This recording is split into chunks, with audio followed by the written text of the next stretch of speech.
appel. Alors, donc, je voulais vous inviter à venir couvrir les élections de samedi. Oui, parce que nous avons une mission d'organiser des élections transparentes et on veut que ça soit plus transparente que possible. Alors, vous serez la bienvenue le samedi. Merci, à partir de 13h jusqu'à 19h si possible. Bonne journée. Sinon, vous pourrez me rappeler le soir après 21h. Et bonne journée.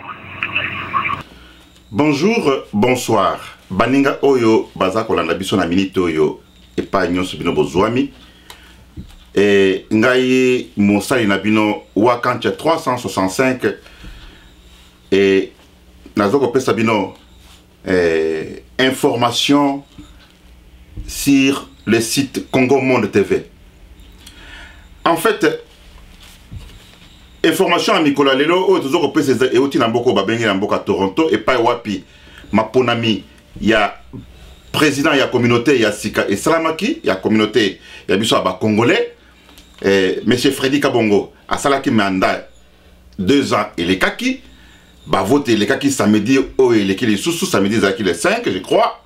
Alors tokendeki poto voter oyo akozala sous président nambala oyo eligaki koya. Mais bazalaki batumi ba lepamba bazaki na nani bazaki na Augustin naye Freddy Kabongo. Et alors nazui ba appel ebele ngai en tant que journaliste nazui ba appel ebele na tuni pe batu ba oyo bayaki te pourquoi na ba oyo bayaki na koloba makambo oyo ba oyo bayaki te bayebisaki ngai. Et là comment on a koyebisa tout d'abord avant que na détail na invité na sur ce plateau na koyebisa tout d'abord ba fanatique ya monsieur Kabongo Freddy le président na yemoko Freddy Kabongo ayeba très bien que gouvernement nyonso ezaka na ba opposant. Jamais que ceux qui les loyaux bazo critiquer Freddy Kabongo ayeba te bazo ko fingaye ayeba te bazo ko tongaye ayeba te bazo ko makamba mabe na yete. Il faut ami attendre que ba opposant il faut bazala. Jamais que bago ko pese chèque en blanc pour gagner qui ba élection akende ka boye asala nyonso aligué. Ceux qui azako sala makambo ami attendre très bien que ba opposant ba kozala. Na constaté le konini ta on a salé sondage na ngai. Na bato ba bengeke ngai na ba oyo ba yaki na ba oyo ba yaki te. Tout d'abord ba constater que Monsieur Freddy Kabongo a sali 2 ans na mutu ya communauté na biso ya ba congolais. Ba congolais on a Toronto ceux qui na kosi toko zale musu 15 000 congolais na kati ya mboka Toronto.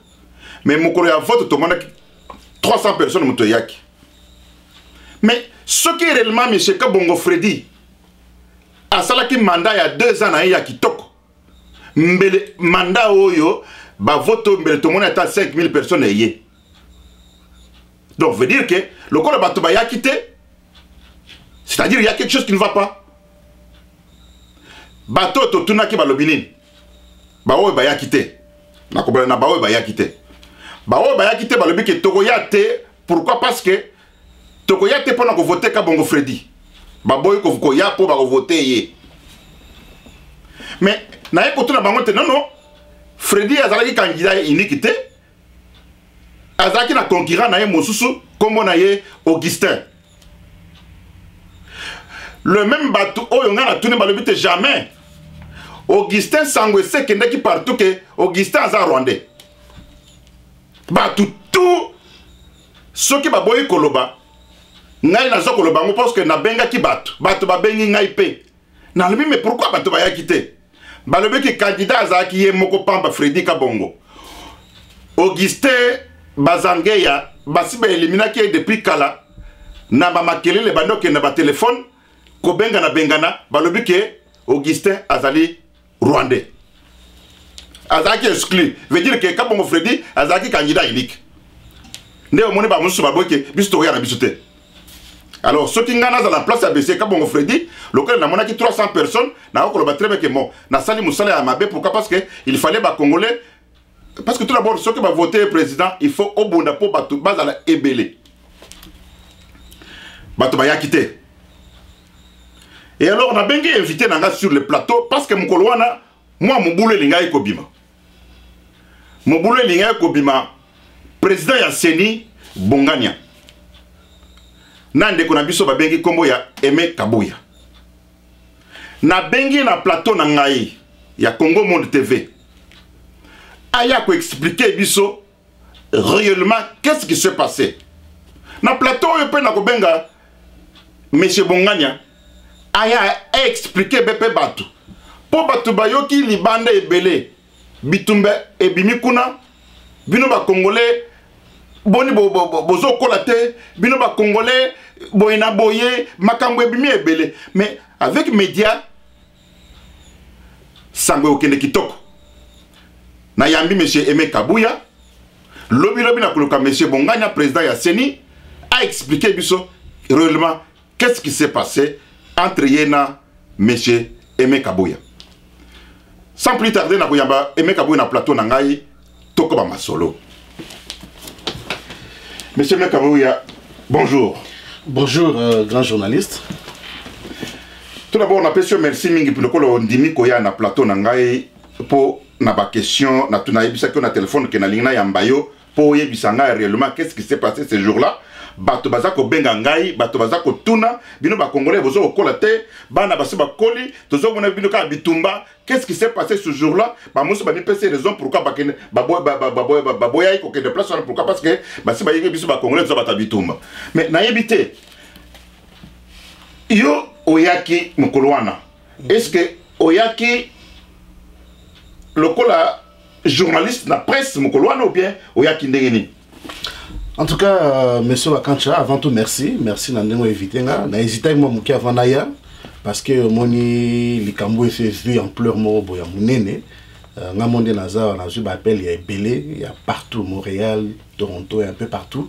Bato balanda qui note on a checké sur internet pour expliquer agression on a qui victime nango mukolo ya nani élection. Donc je profite pour saluer bato ya Congo Monde TV. Bien sûr. Donc journaliste Nabiso, grand journaliste Wakancha 365, il est vraiment PC la masolo sans tabou quoi. Pour répondre à la question Nayo, déjà la veille ou 3 jours avant, tout directeur technique Nabiso, notre équipe il y a réseau de la diaspora, tout ça qui appelle, il y a monsieur Cyprien, membre du comité électoral, commission électorale, à Bengaïbiso, à Sénégaïbiso que si on pouvait accepter, tout couvrir événement il y a élection. Mais comme biso bato réseau de la diaspora na bato presque andé to sala moi curiosité en luka ba information par-ci par-là to c'est un sondage mom qui est terrain pour te bandenge ni mais bato mso se bazon sala biso eko que en tout cas terrain va bientôt en tout cas vous allez peut-être mieux pour préserver ba équipement na bino blo mso bo s'abstenir pour y filmer kuna to ga masoloneti moi complètement zo salama. Bref, c'est un peu ça, mais Mukolango il y a bien un comptable. Oui. La période dans la fiscale, dans la client belé, il fallait na servir Mukolwana. Il y a un peu ça qui na gaga, na ça va payer na ça quitter, na devoir na civique, na voter et puis dans les cas comme batte belé pe ba ko sala. Mais à ma grande surprise, on a vraiment que les démons de la haine, les démons de la jalousie, et m'a cassé pas à Batum Soussou. Je cite ici nommément Apollinaire Bongania et puis Junior Kimpioka. Et ça, Batonga na Ebi Bangote, na fréquenta Bangote, Baza ba Congolais comme Batunyo sur la mona Bango. Mais Tilelo, Tissikoyo, Batunyo sur Bazo Benganga, Bazo Tunanga, mais Elonye Kosa la queue, Batuna Batana haine viscérale, il y a Marco contre eux. Peut-être pas on regarde la question Moussou, n'a pas de détails parce que jusqu'à présent, vraiment, avocat et réseau de la diaspora, Baza saisi et puis Bazo Landa Likambo de près. Ok, Bazako Landa, situation de près. Mais il y a tout d'abord, yo le bique réseau et boyaki koya na ba équipement pour couvrir l'événement. Mais tout le monde qui a déjà na micro et aux accords la présentation et malgré ezaki chaîne na yote ezaki to monaki caméra ya Télé 24 to monaki caméra ya Congo Monde TV to monaki monsieur Jean-Pierre MMA banda ko filmer pe to monaki pende ko mususo na yebi kombo na été banda ko ça reportage mais qu'est-ce qui fait que d'un coup to monaki directement na micro au comme déjà ko ça ba reportage 365 yoza grand journaliste ngana mona natala yo on a fait commis quelque part et là que ça là que ba identifier yo et ça activité aux ala nango homme d'affaires responsable d'une compagnie et par-dessus tout les journalistes internationaux de la diaspora donc dans la mine ça ba monyo tolanda ki mission tout le monde qui invité tolanda ki boye donc c'est un peu ça qui s'est passé donc jouanga na yaki na monsieur Kassa Hilaire mon associé on doit saluer d'ailleurs en passant Nayaki a bagé non, toi qui nous fait quitté, na devoir na biso civique à revoter. Seulement, on a commis monsieur Cyprien, un ami, un homme très posé, un homme que je respecte beaucoup, monsieur Cyprien. Dans la moninga, yambakinga, en tout cas, il m'a kabouya na sepeli mingi, ndengo yo voté. Mais ndengo na moni yo ma boko pamba bonabité. En tout cas, Cyprien, on avait décidé, nous, au niveau des réseaux de la diaspora, de ne pas couvrir l'événement. Parce que moi, ma kélé, les femmes, ma casse, donc, je préférais que tu aies sa chance. Na bateau, bah, yébani, na communauté congolaise, na obéte, na mo, c'était le lot. Na bateau, bah, yébani, na communauté congolaise, que bah, ça, là, a toujours désordre. Bah, soit chance, après ça, la désordre. On a avec ma boko pamba. Donc, on a voté, mais c'est Cyprien a récupéré. Non. Monsieur Kabouya, parce que on a interview na yo, interview à Batou, on m'a invité Belé, mais tala les lots, tout ça m'a invité Belé na Batou, sous au coup de la communauté, donc et vous allez quand même bien tant aux autres, moi à vie na bango, pourquoi bah y est les lots, on y est motivé, bah ainsi de suite. Na benga qui moi pembe n'habite Cyprien au moni, Hermos aussi de quoi bah Mikolo, et vous allez bien tout ça a toujours actualité. Je suis sûr que tant que c'est la bien tout qui pembeni parce que press corp en anglais vanda qui pembeni on a journaliste et tout ba caméra tout qui pembeni donc la salle qui tout na évité quand même nani ko rencontrer nani na interview et puis on a préféré Nabim donc on a bimi le temps on peut savoir na salle beauté na comme il banda c'est là que je retrouverai monsieur Jean-Pierre journaliste Jean-Pierre à Bengabi nanga non et mais quoi qui était beauté puis dans la poste ça moi point de vue il y a ma caméra aux hommes donc pendant je crois 2-3 minutes j'ai répondu à ces questions. Je fais quelques commentaires par rapport à l'observation dans mon acquis. Regarde, non, on a une carte à 2 candidats alors qu'il va te élire 13 personnes. Mais est-ce que c'est normal? Bref, et là, moi, Marc, on a bimé, mais il m'arrête à rattraper un peu plus vite pour me dire non, non, mais en tout cas, j'aimerais partir à vidéo, moi, on a un ordinateur, parce que carte n'a comme autonome.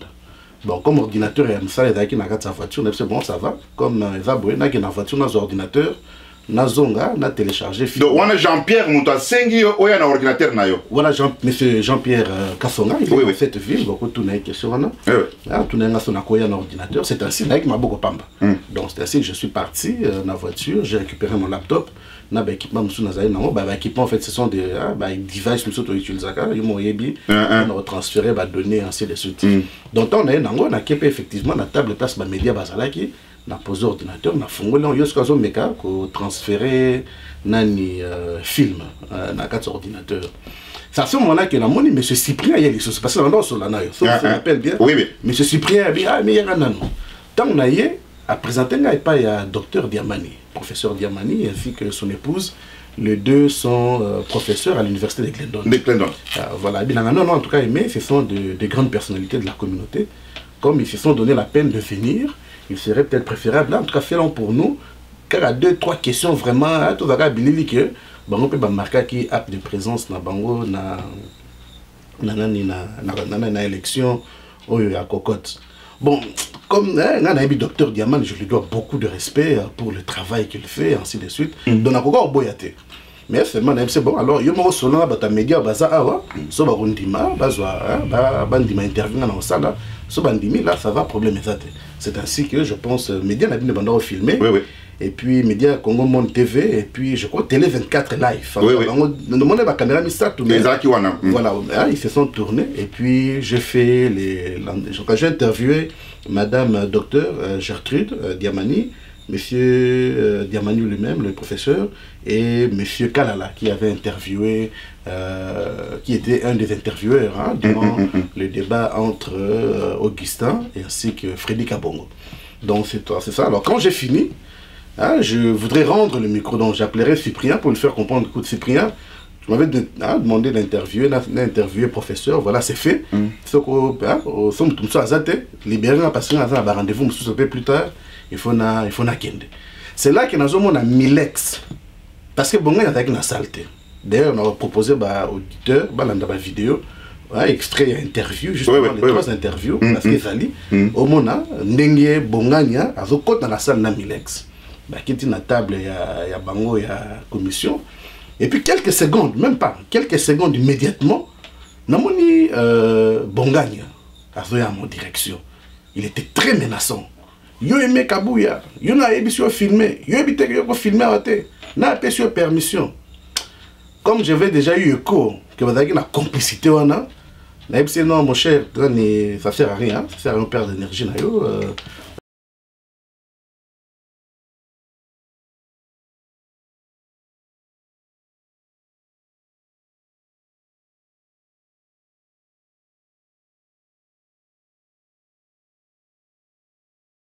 Pour la circonstance, un point très. Il n'y a pas d'autres questions à poser. Voilà, mesdames, mesdemoiselles, messieurs, les amis qui suivent, on recommence donc.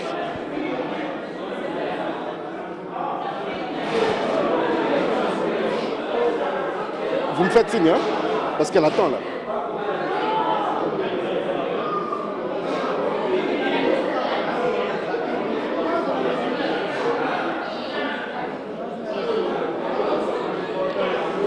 Chers amis, vous qui suivez l'élection de la communauté congolaise de Toronto, nous voici. Nous sommes le 4 mai 2013 et nous accueillons et nous recevons le point de vue des participants par rapport, n'est-ce pas, à l'élection de le comité qui va être mis en place pour diriger pendant 2 ans le comité des cocottes. J'ai avec moi une personnalité imminente, une personnalité imposante de la diaspora congolaise ici. Il s'agit d'un professeur d'université, laquelle je vais demander de dire un mot et puis nous demanderons ses impressions par rapport à l'élection d'aujourd'hui. Garde le caméra ouvert pour les commentaires et à bateau bazonani. Garde la caméra et à au fond. Non, besoin prêter attention. Besoin baluka. Ouais.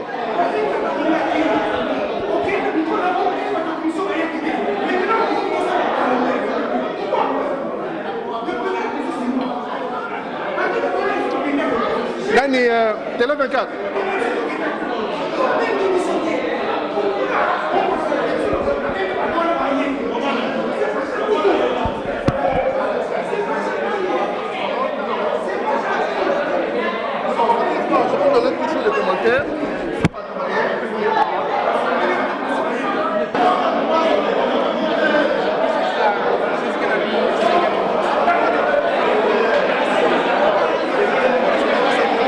Nandego na telemiara, on a Cyprien Tassengiango. Hier, le but que aux a droit à filmer awate.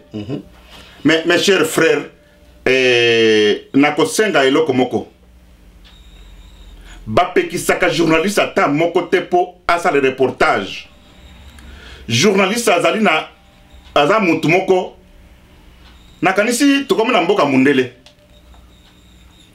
Oyebi ke na Syrie, nazo koyebisa bato po bayoka.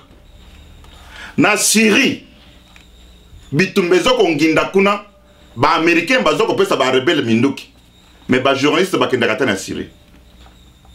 Lelo na Corée du Nord. États-Unis azo ko menacer po aboma ba abanda bituma na Corée du Nord. Mais ba journaliste ba kenda kata na Corée du Nord. C'est pour vous dire que tant que tout ce comme na mboka développé total ka pe makambo pe bongo yaka. Journaliste aza mutu moko oko interdire ye asala musala na yete. Journaliste aza mutu moko soka azolo balikambo na ye azako critiquer yo te. Nde musala ya journaliste. Continuez mon cher. Merci beaucoup. Donc c'est ça. Alors, à ma grande surprise, en fait, comme nous avons un peu moins groupe en haut, parce que tout la vérité, dans la veine à Toronto, ça fait 17 ans, bande dans laquelle Bongania traite, il y a bande moro responsable, il y a trouble, il y a ébélé dans Mboka Nabissoir. peut-être on a détail plus tard. Na moni bonga nyazoya, oh mais Kabuya yoko filmé te, na la paix sur permission. Yoko filmé te. Alors gentiment, comme na mona itozaki liboso la salle, toute la salle regardait vers nous. Na boya qui paraître, on dirait moi scandale non non mon cher ami, ne perds pas ton énergie, sur là plutôt na monsieur Cyprien. Nous avons d'abord dans la compte il y a Cyprien, il a posé quelques 2-3 questions et pas à demander. Mais dans mon cas, on dirait que nous avons une confrontation. En tout cas, mon cher ami, écoute, je pense qu'il serait regrettable que tu crées un scandale là, on a mis sur bateau, les Arabiens pour un événement. À ce moment-là, on dirait qu'ils ont encouragé place à Outaki. Parce que ils ont la caméra, parce que heureusement pour nous, la caméra est dans le oh non, c'est quand il revient maintenant comme s'il venait en confrontation. Il me pointe le doigt directement vers le regard. Mais la soirée, il y a bongania. La communauté. Je travaille dans la communauté, je suis congolais, je milite pour la communauté et pour le Congo. Donc, si on a des bêtises, on a que ça la batte na congolais, ma bé, on a que ça na congolais, pas na ngana reçu qui ça. On a la monnaie qui n'est moins somme à zongisima. C'est qu'on a que zongasima, kaka groupe on a milex à zona na zona, bogomon a binon ba image, ba bimi à kebenga petit on a ni Junior Kimpioka. C'est ainsi que Junior Kimpioka tanga zoya avant même kouta na salle parce que la senga qui ba caméraman tout na banda salle en tout cas. Bon continuer que filmer parce qu'il serait préférable que après les Congolais faire la désordre dans la communauté congolaise. Donc il y a un complot na bango agresser mais comme bienveillance c'est déjà ma casse le moment on a la caméra tournée puis heureusement la caméra tournée pour mon image. Alors on a mon qui comme un point on a mon non ça devient un peu dangereux pour nous récupérer l'ordinateur c'est ainsi que je suis parti vers monsieur Jean-Pierre. En tout cas, je préfère quitter. Ce qu'on a un laptop, opération transfert, il y a film à Talibanda, comme ils ont un laptop. Alors, pendant ce que tu as sur l'année, tu as un laptop, potobim. Junior Sikoyo, Kimpioka, un bandit, un voyou de grand chemin, je le précise, parce qu'il n'en est pas à la première épreuve. À ça, là, en gros, régulièrement. Il vient, oh non, il met Kabuya Dengezawa, on chargé à sécurité. Ce président, il y a la commission, il y a une salle, ou bien il a filmé. Et là encore, j'appelle vraiment Batutu, monsieur Djalma d'Amérique, avec membre de la commission, à zone d'un événement, on a Cyprien, où il a payé une permission. Dans un monde, on a Cyprien, déjà ça silikaki. Mais non, mais on a payé permission, mais il fait comme, c'est pas comme ça. Bon, il y a un non. Ngam naza président, ngam naza pesa instruction, ce qui doit être fait ici, ainsi de suite. Alors Kimpioka vient, on a fait notre junior, nous on monia, naza un microté, naza pe devant caméra. Donc par ailleurs, il y a que tu as l'habitude d'agresser les gens, il y a déranger à bateau. Alors je préférerais seulement ma vedette, oh mais quand on a gâté.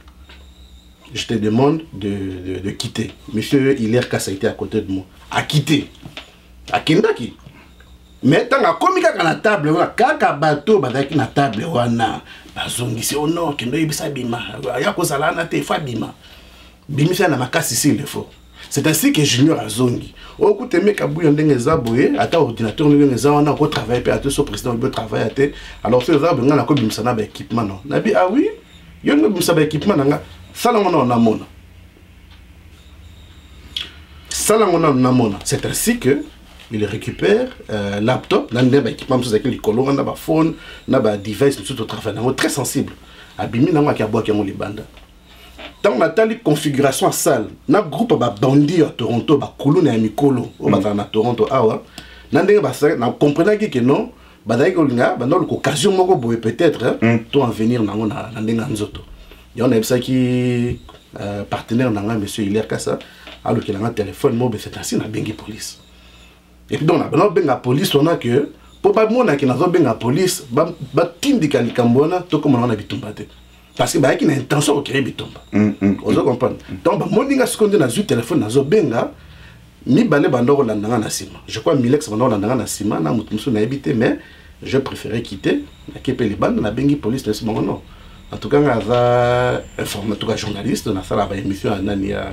la télévision sur internet, mais je suis victime d'agression. Et puis, équipement, je ne sais pas c'est dans quel état. Donc, on a une ambiance, atmosphère à ça, donc, on préfère peut-être à la témoin événement parce qu'il y a un boy et c'est résulté dans un débordement.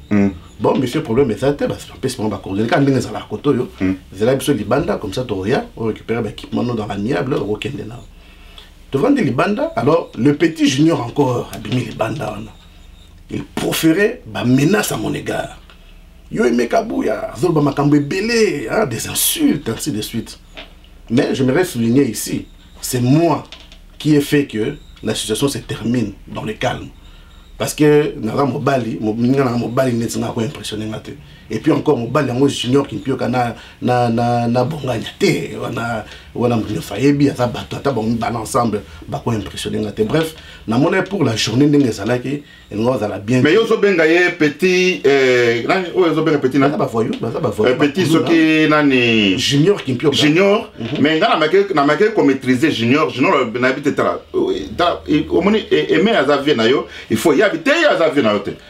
Donc il paraît que pour naie les moussouyas azavie na yo attends que ça revient il fallait que tu aies sonné koloba loko wana so za bongo parce que talaka na Congo biso to na Congo qui za bano ba botami na banzela na basa wenze et tout bango bazala ba kuluna mais à na Congo à Toronto ville développée un grand pays occidental Canada Nord-Amérique ba kuluna baza ba papa ni balo batiki basi na bana na ndako baza ba kuluna dans la rue.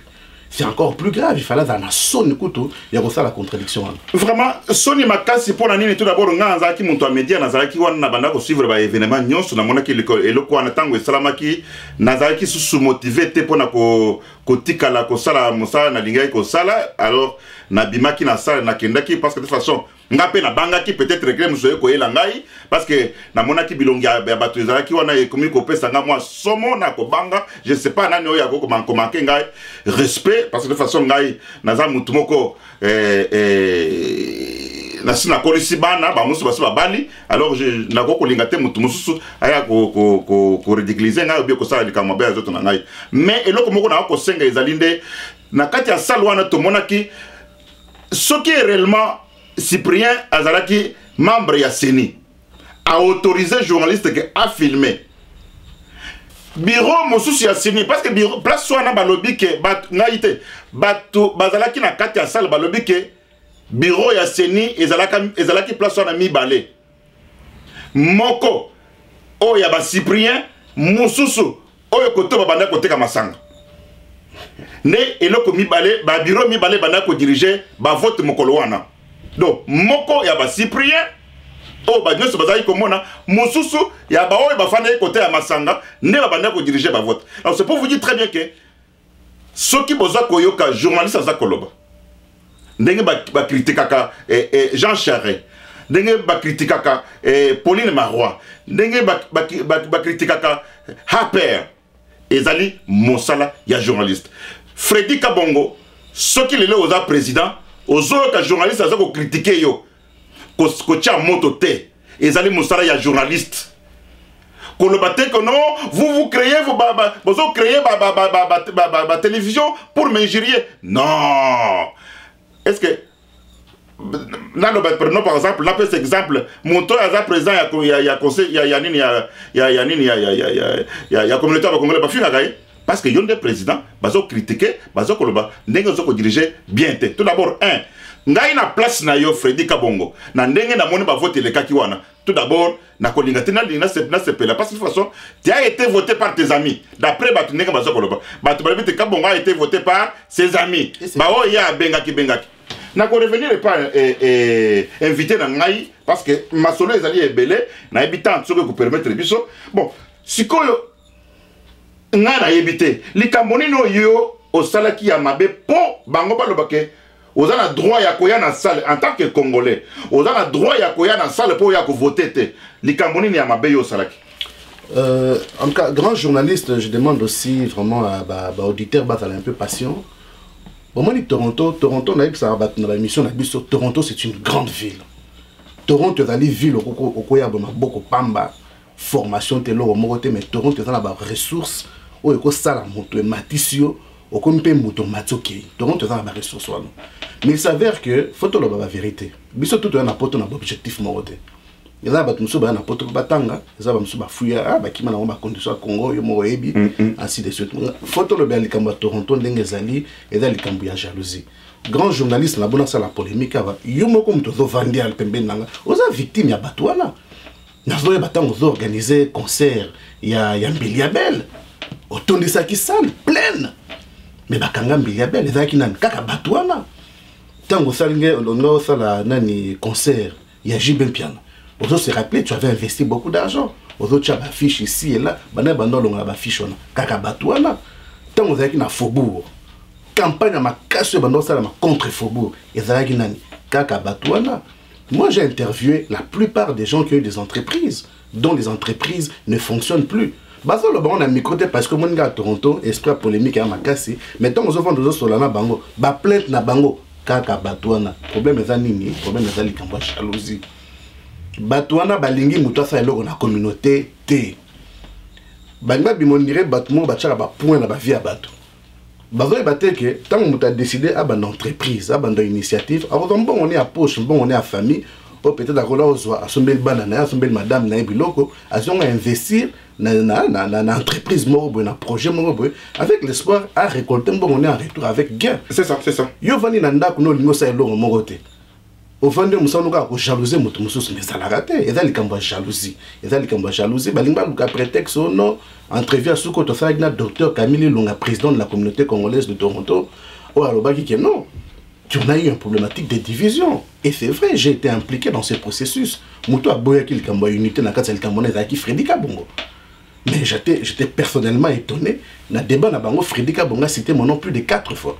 Il m'accuse, que j'appelais les gens pour leur demander de ne pas venir à l'Assemblée des cocottes. Il n'a jamais présenté les preuves. C'est encore lui et son équipe à l'époque, lors de des préparatifs, la première élection, qui avait propagé car Baza Batou.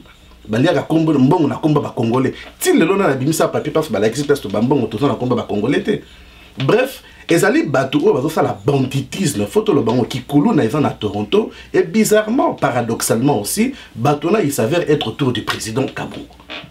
Donc il faut se poser la question, est-ce que c'est Kabongo qui a encouragé bon na biloko wana, est-ce que eza bango bazo entraîner Kabongo monsieur Kabongo na ba démarche ona, il faut ba congolais à Toronto tout se poser les questions parce que nous ne pouvons pas accepter que Namboka, le pays est pris en otage et puis Awa, un groupe de voyous, Baya, Bazabiso en otage, au niveau de l'Ikambo, Baya, Télémélio, au fond de l'entreprise, Baya, Baby, c'est l'entreprise, au sein de. Non, tout le monde dit, bref, et ça, l'Ikambo jalousie.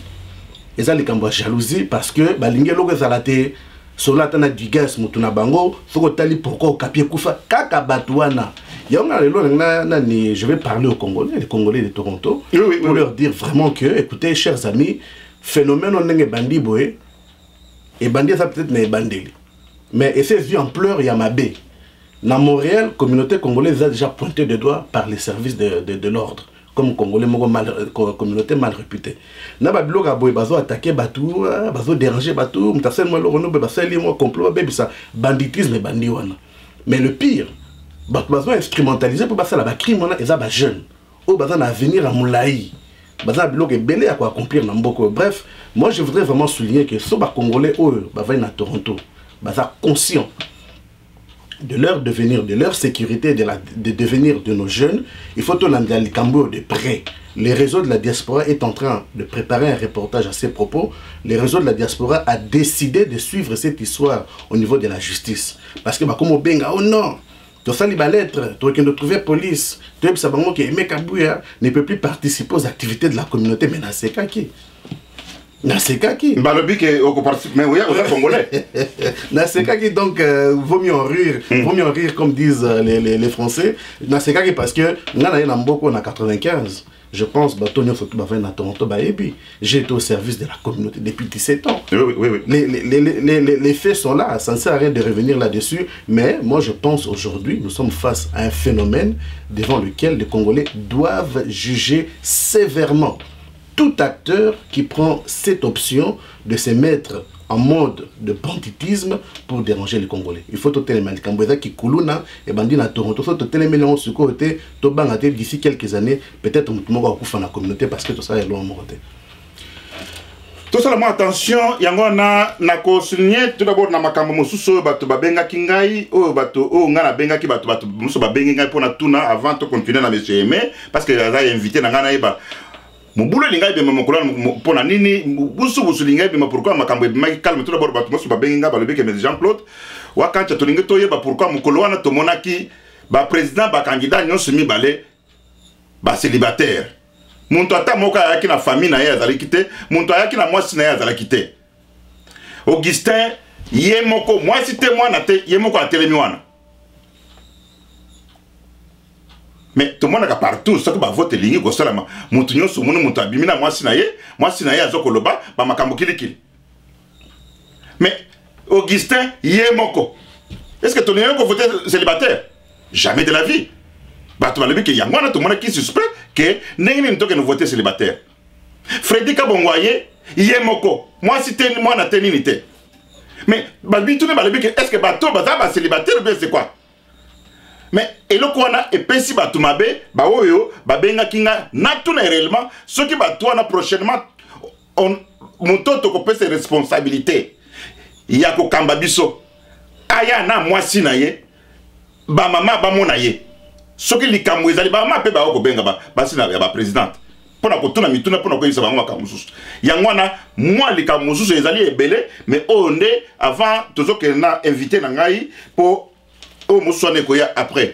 OK monsieur mais na monnaie tout d'abord balobi que yo za droit ko ya ko voter te yo za droit ya ko film ko ça reportage te en tant que journaliste ya communauté yo ko za la place sur la te mais nani oyo d'après yo aza à la base il y a babilo quoi de façon que parce que mon biso ba journaliste za musanin musana biso za ko dénoncer musana biso za koloba atako lelo par exemple na ko biso Freddy Kabongo ayeba très bien muntu aza ko finga ye azalité muntu aza ko loba mabe na ye azalité mabe na ye toza ko loba soki asali musala ya mabe musala ya ba journaliste.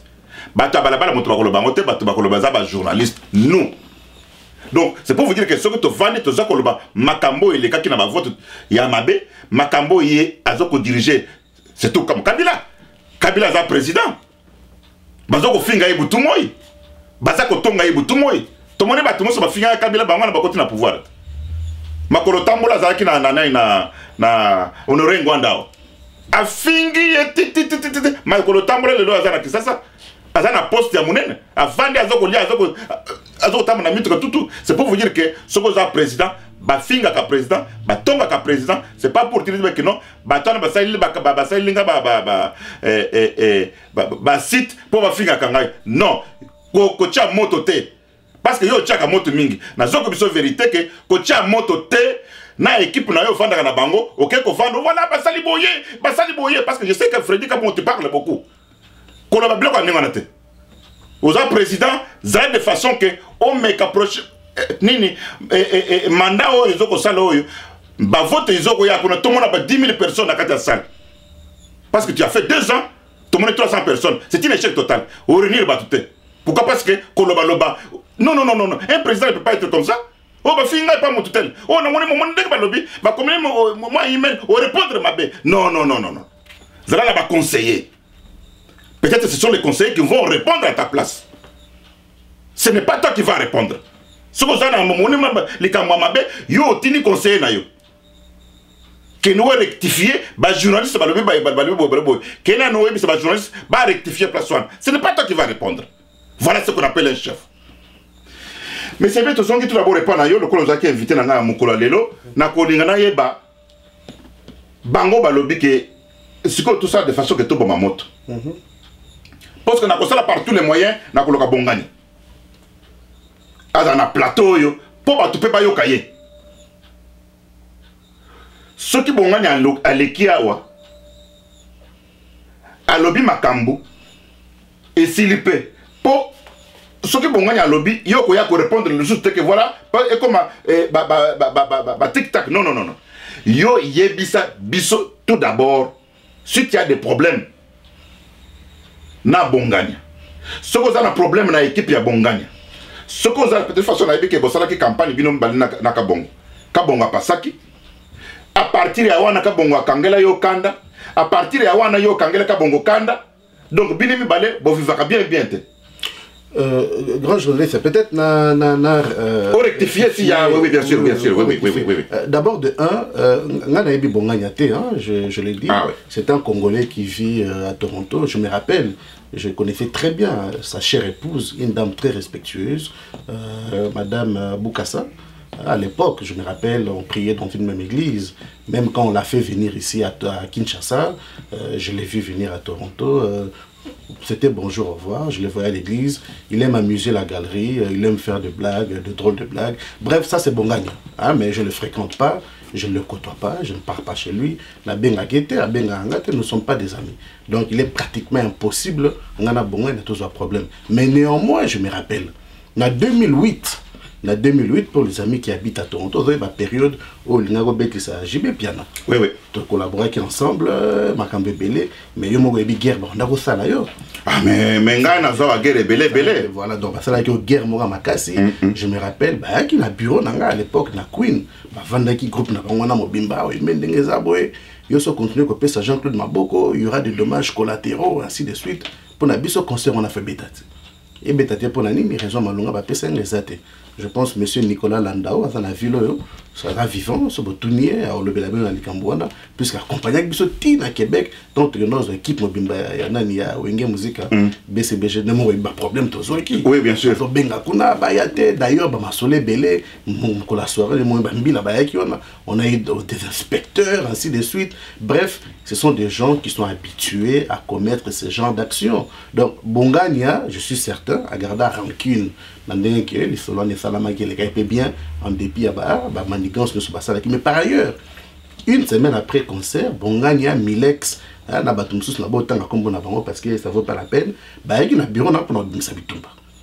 Bah il y a un bureau na pour bimisa bitumba. Bah kota qui c'était un dimanche, monsieur Nicolas Landau était présent, il a vu tous ces éléments. Je pense à l'époque caméra sécurité, mais je ne sais plus si j'ai toujours les images.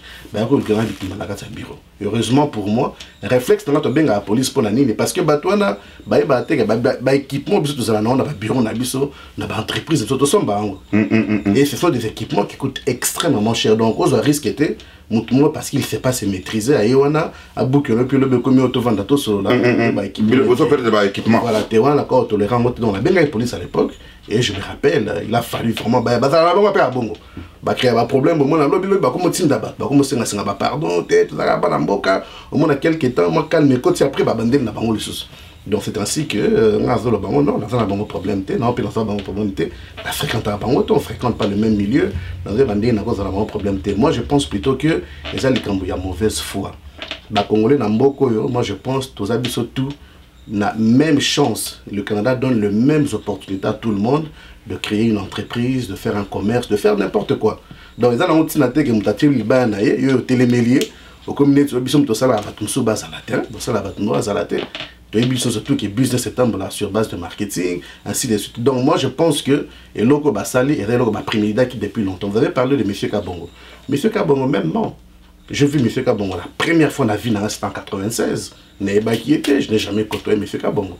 Si on a un côté il y a M. Kabongo dans la vie, il y a M. Gustave Kamunga. Je pense que beaucoup de gens qui sont dans cette ville connaissent Gustave Kamunga. Gustave Kamunga a insisté que j'aille chez Frédéric Kabongo. Mais au lendemain de l'élection, vous savez très bien ce qui a été dit. Kabongo dira aux gens, voilà, il vient chez moi dans la journée manger, les soirs il va me critiquer. Mais non, na Toronto, il y a un système en des années. Oui. Chez eux, moi 12 mois 24, parce que tous ces pélatons ensemble. Donc, na sala rango, Toronto, partout na Kendaga, monsieur il est casse, mon délai na casse, il a toujours geste, tout ça par courtoisie. Donc, na moi qui Kabongo, avec ma solo, on a la ligne qui était. J'ai eu le rapport à la bloc, on a tout. Je ne peux pas te dire le nombre de fois, M. Kabongo et Gustave Kamunga, avant de retrouver, Frédéric Lobi, mais là, comptable, je dirige deux entreprises, une entreprise minière et une entreprise comptable. naza na temps ya kovanda te nakanisa eloi nakosalaka bongo oubien nakosala bongo na non eza bassesse eza babiloko bana mike basalaka kutu te na bamboka oyo bana mike na mboka oyo babetaka basport basala babiloko ya bien basala base retrouvaka donc eza mwa esprit moko ya haine bato bazo entretenir na bango bazolinga batransférer yango na bajeunesse comme ça bajeunesse bautilize esprit de haine wana ya mépris et ainsi de suite basala tosala na mabe non. Congolais baza bato bomengo, Congolais baza bato bisengo. Moi je demande aux jeunes, en tout cas les jeunes, si vous êtes là, vous cherchez un travail, vous voulez commencer une entreprise, ça c'est le domaine dans lequel je me spécialise. Ça ne sert à rien de rester. D'ailleurs, écoute, la parenthèse, notre confrère Kijo. Kijo n'a aucun mawa. Naïbine Kijo ça l'a raté, Kijo salon de coiffure Kijo. Notre grand coiffeur n'a qu'à Toronto. Ce qui n'est pas Kijo, mais Kijo est asphyxié chaque jour. Salon est tondi, beaucoup de voyous autour de l'obédana, bavant dans la casa salon. Salon n'a quoi, salon bata Kijo dans la famille, dans la moitié na banana, mais ça l'a obligé à vivre, insulte, menace, bazoya kota nanda quoi Kijo, conséquence de ça nini Kijo zo perdre même ba client. Kuna ba voyou bazala kuna ba tamabe ba kendeke pourquoi to kende kuna ngana ya pa no katasuki de temps en temps environnement est paisible vendre ba katso suki mo li solo ba katso suki foot pour boire na OK oza calme na motema pourquoi nyoso za motema mabe soko solo kana Kijo aza mutu na kati photo panzali kambo ba Toronto ba lobela ngo bien Kijo za mutu na kati Kijo a souffraka photo la bango vérité Kijo a souffraka pourquoi parce que ça na batu on est pas que nous vendons dans la Tim Horton pas que nous vendons dans la Coffee Time pas que nous vendons dans la Starbucks pas que na moi bar mobe o quand cha fongoli ba mais na moi bière ba yo ka bien non ba vendre la Kijo na kati ce qui je n'ingène mon kebe Kijo comme ma beba na mai bo kenda soupa Kijo te et ça ndenge na bango vous comprenez et ça ndenge na bango donc biso tout ba kinois mutu mo aza congolais ko le ka congolais na mboko azate. Et ça là que batu musu ba mima ba maki na mutu ba ko ningana te ba maki opasuka wakancha limo yebi oza na magasin so ba client ba ko moyoka oh non wakancha bundari libanda premier réflexe ba ya lisusu te ah oui so ba bundara te en tout cas za mutu mo za sérieux donc eza yango wana bazolinga ba touchera batu o ba za ba intérêt moko boy public comme ça ba intérêt ne comme entaché ba client ba zongi na mo mokesima ba ko mo seka plan de koufi ainsi de suite. Bref, c'est un peu ça. Moi je suis un homme, j'aime beaucoup les Congolais, j'aime beaucoup les gens. Bato ba vivandanga ba bien na celle ça ba Congolais na ma modèle est belé na ko le belango até mais je ne me laisserai pas faire. Je le dis, j'ai été clair, mes avocats sont saisis, les voyous qui se sont permis de m'attaquer, ils vont devoir répondre devant la loi. Nous sommes dans un pays de droit sous-entend que nous devons nous respecter mutuellement. Ce n'est que ça et rien d'autre. Vraiment, et Salinga Mawamingi pour comprendre très bien que Batu Oyo, dans une expérience, Namboko Yopo, nationalement Bambo les Belé Namboko, Namona Batu Mingi, Ba Oyo, Balongwa, na milliers wana, Bakenda Kosoma Bandako na banlieue, Bakenda Kosoma Bandako na bisika un peu éloigné, Batona Baza stable vraiment. Ponani bakima mon boulot wana ya batu le même genre parce que c'est toujours ba kombo moko moko wana ngai na vivre ba événement belé tout d'abord ngana sala ba faire belé na mboko yo na vivre batu mitema mabe eza na batu trop le même batu wana ya mitema mabe ba avancaka te bazaka ka mbula na mbula kaka boye mbula na mbula muntu avancaka te muntu en tout cas Muntu avancaka te depuis muntu aye azaka nanda kumoko wana. Comment voulez-vous que yo muntu oko sa nanda kumoko 15 ans 30 ans. Il y a l'état. Non, alors c'est pour vous dire très bien que motema mabe ils a bien été futakate et faire avancaka muntu te. Donc yangwana zoko mona très bien que na mboko tozali ebata mitema baba zazali parce que ngai babundisanga mingi nazaka muntu moko na répondaka te. Ngai babundisanga mingi na babiloko nyonso za saka tout ça mais tellement que je suis très très fort pour ngai na sambelaka eloko ngai na za muntu mosusu. Question mosusu oyo na koyebisa monsieur Freddy question te o batu batuni ngai balobi ke tozalaki wana pasteur ata moko ayaki te. C'est pour vous dire que baboya ki biloko wana ngana ibisi bangote non pasteur caché la yaki na pasteur Guy balobite bawo pa pasteur wana ba pasteur ya minene bawo ba yebana veut dire lokola bango ba yaki te bango batuni batu bapatuni bapasteur wana bapasteur balobi ke non biloko wana tokokenda biloko wana te parce qu'on n'a pas confiance basi batunaki mpe balobi ke non tokokende te parce que candidat azali candidat unique par rapport ya kolongola ndeko na biso Augustin oyo bakonsideraki ye oyo sango ekendeki toyebi te nani bapanzaki sango ekendeki partout ke Augustin aza rwandais donc veut dire que candidat atikalaki se moko Freddy Kabongo yango wana bapasteur nyonso bayaki te po baza na confiance na Freddy Kabongo te wana malobo oyo bango babengaki ngai bayebisi ngai yango wana na otikoloba tozongeli lisusu epa ndeko na biso invité na nga du jour po tokene na suka ya masolo na biso na kasi tososali mwa soki mwa 30 minutes na kasi tokokomi na suka sikoyo awa po masolo ya kosuka awa te yango wana bandaki na lobi ke journaliste aza muntu moko ya kofinga te journaliste soki ya attaqué te muntu soki apesi information ezali mosala journaliste bongo alobaka nini aloba bazolamba fufu kuna masanga ezotekama te journaliste aza koloba makambo oyo eza kosalama oyo baza koetuna ye oyo aza mpo apesa bato bainformation yango wana omoni awa tofingi mutu te tolobi nde mabe oyo ezosalama na communauté mpo bato tomicorrige parce que tokokima te bato ebele bakima communauté congolaise bafana na baoshawa bahamilton bakima bafana na babanlieue balinga koma soko tubise likama makambo na bino wana te nakende kuna bitumbe bimaka te ngai biloko na bino wana te pourquoi parce que confiance ezali te mpona kofana esika moko na ndenge tomoneki makambo elekaki samedi passé yango wana nabengaki ndeko na ngai nakobenga moto oyo alingi mpe aya mpe apase interview aya koyebisa biso qu'est-ce qu'il faut faire mabe nini elekaki na bavote mokolo wana nini ya mabe oyo elekaki wana numéro na ngai eza koleka wana boya tosolola tomona ndenge nini tokosala de façon que makambo ekende liboso nakoyelika mosusu avant nakende na minute ya suka epa invité na ngai nakopesa mpe appel epa ya ndeko na ngai Camille Ilunga nakosenga na yo bato babengi ngai awa bato ebele babengi ngai balobi ke oza koambrouiller trop Camille Ilunga Kalala oza koambrouiller ba situation. Tu appelles les gens partout. Oza kobenga batou. Oh écoutez Freddy Kabongo. Oh écoutez Ini tout ça. Mais tu embrouilles beaucoup. Oza koambrouiller. Finalement batou bazo komituna qu'est-ce que tu veux?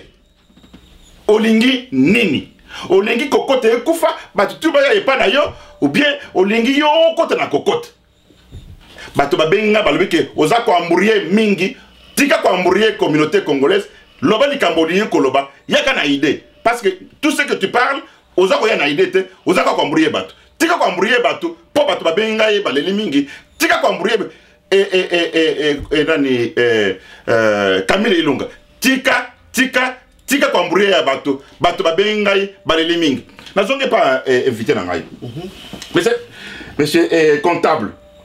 Lelo oyo na kanisi oza mutu moko tangi makasi. Yo oza mutu moko vraiment très occupé na fani na yo ma mikolo ebele na montre que oza mutu moko très dynamique mutu moko très intelligent mutu moko très professionnel mais dans tout ça on peut utiliser sagesse na yo moko boye de façon que okuta na batwana tokuta na batwana de façon que tobo mamoto toyeba réellement qu'on peut vivre ensemble, totika comme bakela mabanga, totika ko parce que finalement bitumbe ko suka na biso ba avocat, ba tribunal, ce n'est pas ils a fait un monde té, mais na nenga na yebelio, mutu ya bwania, mutu ya mayele. Au lieu que na ba avocat, ko na ba tribunal, il n'y a pas autre moyen autre que ça de façon que qu'on travaille ensemble. En tout cas, grand journaliste, merci pour la question. Au moins, il tombe sur ce toko là. Bah, et moi, ce mois, on a un moto.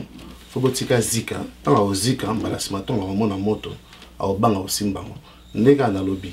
Ngai, ça fait 17 ans, je vis à Toronto. On a longuement, enfin, quand on va à Toronto, je pars de la grande région parce que on a dans la banlieue, dans Oakville, mais na 15 ans, on a vendu Batouana, Baderanjaka. et puis bah pour nagaté et ça non mututu au bon mamoni qui m'a fait ma bé tout dans le métier média ah oui solana ba te bele que mo yebi mo ba do benga ba bengi ngai trop ba bengi ngai bengi ngai ba te bele ba benga ba loba aimer so qui to lobeli likambo ya bato wana te ba continuer à ko ça benga ça bon problème te donc nakuta na bango na sera bango mbote na solana bango je suis chaleureux ba Toronto ba e bien mais il faut batika parce que pour la bango eza bongo et puis ba geste ba les violences les banga ça samedi passé ba ça parce que ba to bazalaki ba yebi biso to ba kinois oui ce que ça la face à face ba te na sala mota parce qu'il y a une réaction en retour donc tout le monde a sa civilité justement parce que ben incident marque on a ils ont salir deux personnes ils ont salir communauté mobimba c'est ça le problème. Moi j'aimerais ici parler aux Congolais dans cette émission je lance toujours cet appel na ba intellectuel congolais le loyo moko biango beaucoup de gens se sont désintéressés dans la procédure il y a cocotte disons la vérité et effectivement mon collègue vote tout le monde qui bat il y a tout le monde qui bat il y a ba responsable té non avec les petits enfants ba maman tout ça bateau est vraiment ba responsable pour parce que bazala quitté il y avait non et puis mingi balobaki que non aussi te comprendre que autour il y a cocotte bazo gérer cocotte bazo gérer on a ndenge biso to moni na masoloté yo mo lo biango bateau ba yaki pour na voter tu pouvais sentir il y a quelques bateaux ils ont été sensibles et puis tu pouvais leur parler et ça bateau ba yaki na ba esprit déjà conçu on vient pour voter telle personne mais soulignons surtout une chose les règlements administratifs de cocotte suggèrent que le jour de l'élection il faut qu'on élit 13 administrateurs parmi lesquels 5 administrateurs au bureau exécutif, ça veut dire les gestionnaires de la cocotte, et puis de l'autre côté, 8 personnes qui sont des conseillers, c'est-à-dire ils supervisent les activités de 5 personnes. Ces personnes n'ont pas été élues. Et puis par ailleurs, à part Augustin, qui était aussi un ancien membre, qui a dû fuir le conseil d'administration, il y a cocotte, personne d'autre n'a posé candidature. Il faut que les Congolais tout la question, pourquoi va poser une candidature? Donc c'est que quelque part, il y a un méfait. Il y a un mépris, il y a une méfiance. Alors moi je pense, il est temps, tout ça là, une conférence, un forum, un consensus, tout vanda, tout analyser. Si Cocotte doit représenter les Congolais de Toronto, Cocotte doit répondre mot pour mot aux aspirations des Congolais. Lelo en tout cas ngai lelo et Mekabou yanga na bundara pour na Congo, tout bundara ensemble, tout ça est bela na Toronto, na Montréal, partout dans le monde. Il se retrouve dedans, elle a imposé la masse volonté. Non, pas du tout. Il faut que boya. Bateau bateau pouvoir par la force dans le Congo. Il ne faut pas non plus bateau dans la communauté. Qu'on s'accaparer de pouvoir par la force. On le bilan. Moi, je pense que cocotte avant élection égale cocotte après élection. Là, on a un débat, il y a un président. De la bouche de notre président qui a été élu, je n'ai pas entendu une vision quelconque, disons-le. Non, vision est allée, parce que au moins ce qui est président, il faut qu'on crée un makambo. Bien sûr. Mais c'est Kabongo makambo ya nango ezalini. O ba yebisinga yao. Kabongo so ba yo tuna bilan bike non, ba to ba kende ko beta bal. Mais biloko ko beta bal na stade en temps to yaki ya 17 to kutaki yango pa ya José Mandako et puis terrain les Jean-Pierre le frère de mairie congolaise les cocotte bango basala ngo Jean-Pierre je pense François Evala na mutu mususu eza masolo na bango masolo terrain za masolo cocotte kasi on a le biko po depuis tant biso to yaki na mboko to kutaki José Mandako montabada ko tsepelo ba balwana mais ce que le lot tuni bilan ya Freddy Kabonga so biso na même batna stade bato bakeko beta match mais ce n'est pas ça pas du tout. 2 ans, bureau égalité. Adresse égalité, bureau égalité, téléphone égalité, absolument pendant tous ces activités. Non, activités égalité. Tout d'abord, à ta bureau, il y a pas de téléphone. Oh, quand moi, bureau, mon tu offres $200, téléphone yango et tout ça, 2 ans, il n'y a absolument rien. Alors, renouveler sous ce mandat et pas le même personne. Et puis un slogan. Oui, c'est un slogan qui est là. Oh, nous voulons travailler pour l'avenir des jeunes. Chers amis, la charité, quand elle est bien ordonnée, elle commence par soi-même. Il faut que nous analysons des gens qui nous tiennent des discours mielleux dans la communauté. Non, nous voulons travailler. Mais écoute, moi aujourd'hui, quand je me lève, je dis, je vais faire quelque chose pour les entrepreneurs. J'ai comme exemple mon entreprise.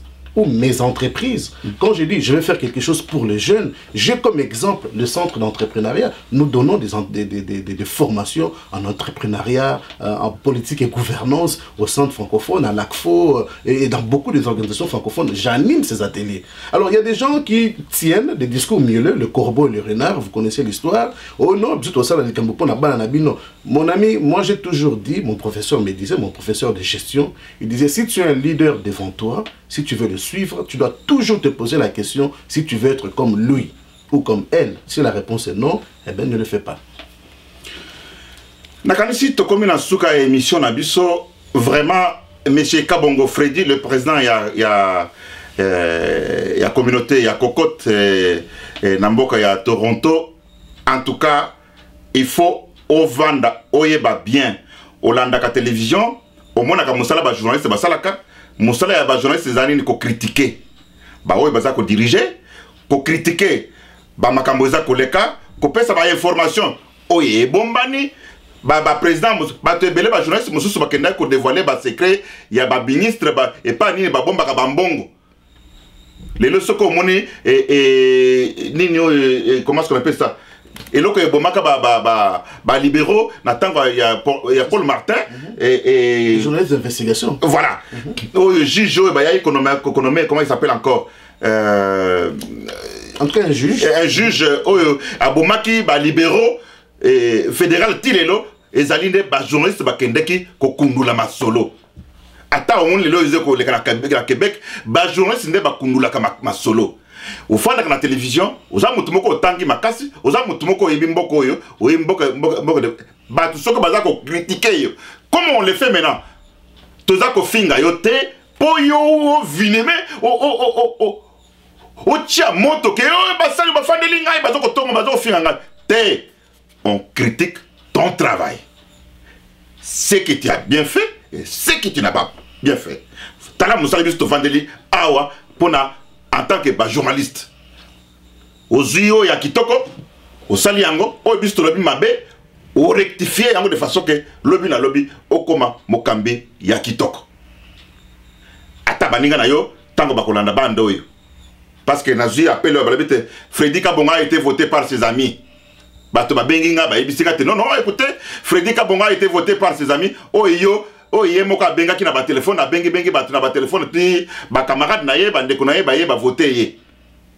Donc c'est pour vous dire que to eza lokola bokozi ya Kabila tu n'es pas légitime. Batu bazako croire yote, batu bazako ndima yote. Alors pour au salama est fort. Ça est fort.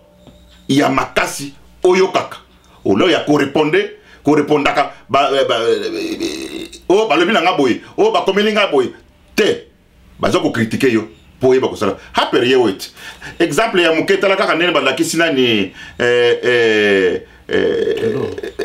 Trudeau Justin Trudeau soko landi ba publicité ba komi ko sala elaye ba komi critiquer ko to ko seka ko la kisana nenga ko to ba image ba za ko tia nengi na za torsini nengi na lingi ba si trop tout ça on le met. C'est ça qu'on appelle la démocratie et presse montée au salam sal.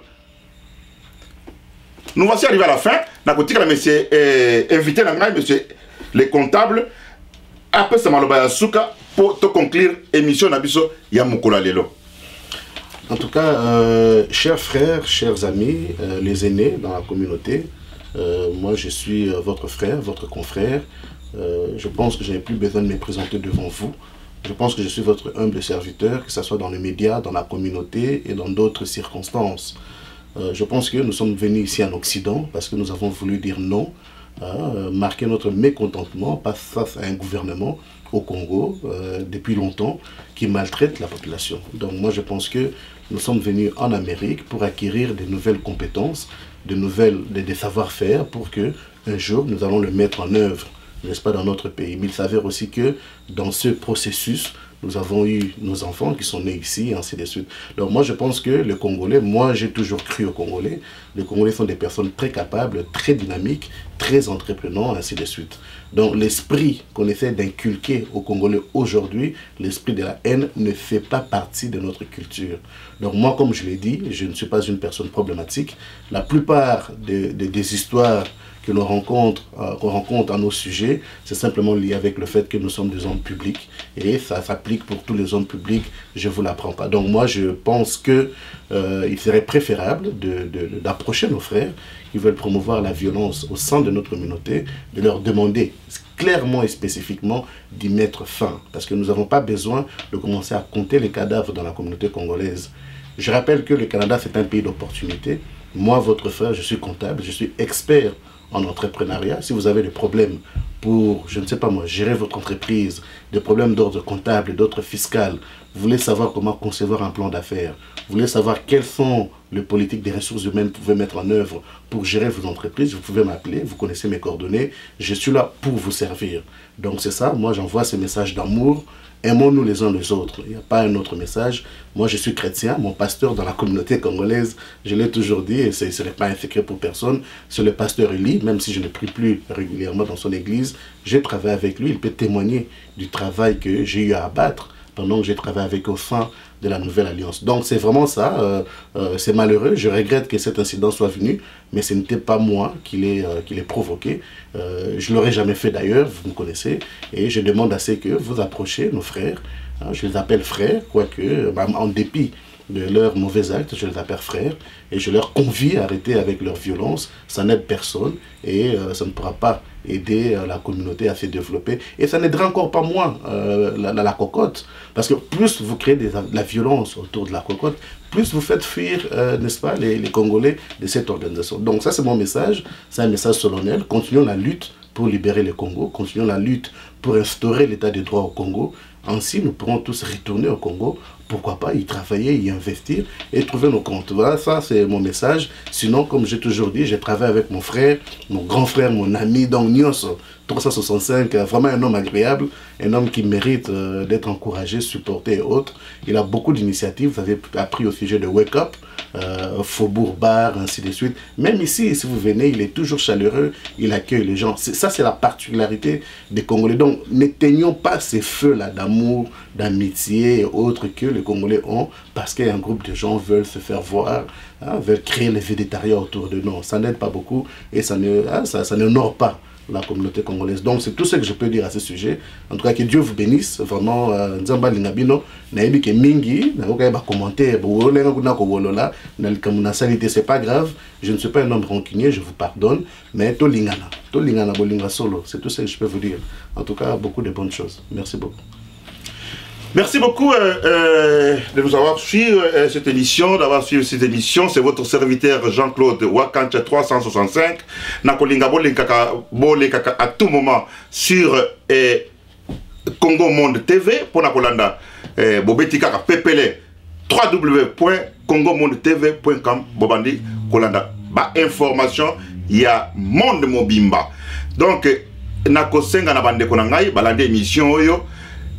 Polémique ezalité ezali une vérité de personne que to mekana ne komi bongisa to meka kozala batu moko to critiquer mabe ya batu veut dire que biso musala na biso ba journaliste ezali ceux qui sika mbebe ezali on est là pour dénoncer ceux qui makamba kitoko ezali on est là pour apprécier. Donc c'est pour vous dire que ezaki te non ba vandeli ngai te o balobi boy te alors numéro na ngai ezali wana muntu soka lingi ko passer na émission na ngai nakoluka bongania po batebele baza ko benga ami défendre te naza ko sengande aloba nenge situation elekaki en même temps po tozwa ela ya sika veut dire que to va de sika moko nenge to mesana tozwa ela ya sika po to continuer na musala o yako bokola bana na biso na kati ya communauté bana na biso bakomi ko balana bana na biso bakomi ko tambola partout mais soki yo bundaki na ngai bana na yo na mwana ba ikuta mokolo mususu bimi bokilo mais siko ko sa ndenge nini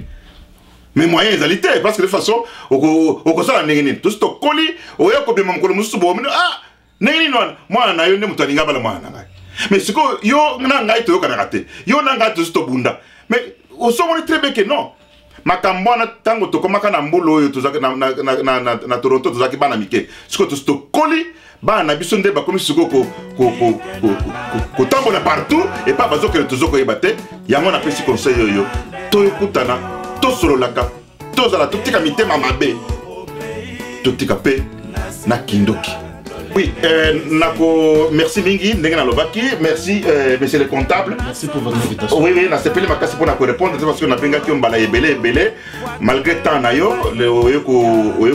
parce que tu ne voulais pas tout d'abord pour l'émission mais par insistance. Vous ne pas de problème.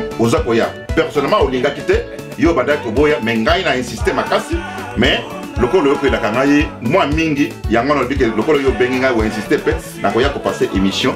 Donc, ezali ngai mutu na insister, ngai mutu na bengi Emeka Buya, ezali te ke Emeka Buya mutu yaki na plateau na insister ki mingi depuis dimanche pour toute l'émission, abana ko boya makasi, abana ko lingate pour toute l'émission. Mais par insistance, le colo ko la kangaye, aye ko mikitisa toute l'émission pour na ko tia moi lumière na Makambuleka qui samedi. Merci Mingi, je vous remercie encore la deuxième fois, monsieur, et les comptables, et à la prochaine. C'est moi qui vous remercie. Merci beaucoup.